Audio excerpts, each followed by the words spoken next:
Apakah orang junub dilarang makan?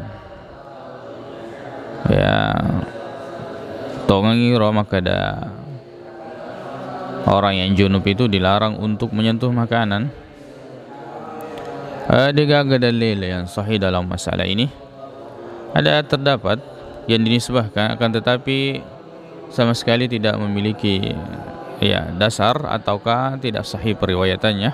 Maka ulama mengatakan la asla lahu, kan tetapi ini masyhur.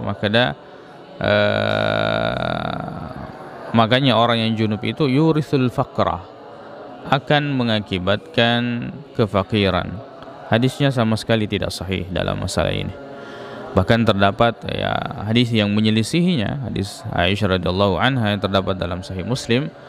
Maka dia Nabi Muhammad sallallahu alaihi wasallam idza arada ayanama aw ya'kula wa huwa junub tawadda. Maka dia Nabi narekomelo imathinro yarga namelo manre itu, dan dia dalam keadaan junub, maka beliau berwudu.